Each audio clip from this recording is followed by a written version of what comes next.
what advice would you give to people for like making, for bulk buying to make soups and curries and dishes? What kind of things would you recommend people to make to have for like, to stick in the fridge, to microwave in their office, that are good sort of nutrition, but they're not going to wilt after a couple of days, or they're not going to go bad? Do you have favorite soups and meal? Are you thinking of making maybe a series on it?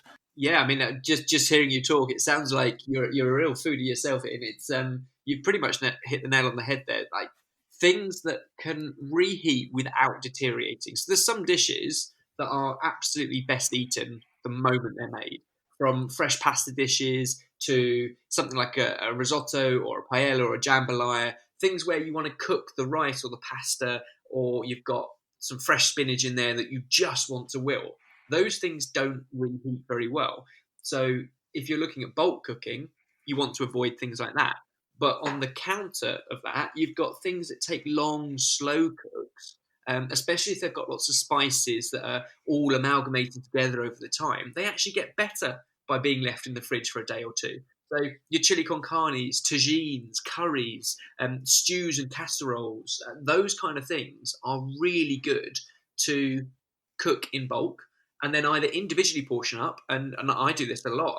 I get some stick for it because I think probably my freezer's a little bit over the top, but I've got lots of individual portions of things that I've created that I absolutely love. Their favourite dishes are mine, and I've got individual portions in the freezer, and that means that I can come home after a busy day, and most of my fresh stuff in my fridge is just vegetables.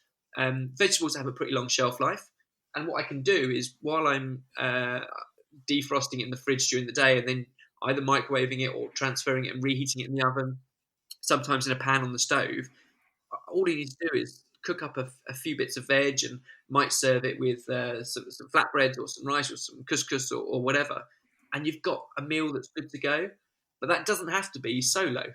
I could also pull out, three different curries I've made across the last 3 months, a portion of each, and you've got a feast that you can share between three people if you've got a couple of mates coming over, and suddenly you can rock out three curries, a rice, and a couple of naan breads, and it's an absolute feast. But you've done all the work ages ago, and if anything, the storing of those curries has made them even better than when you first made them because all those spices have sort of blended together.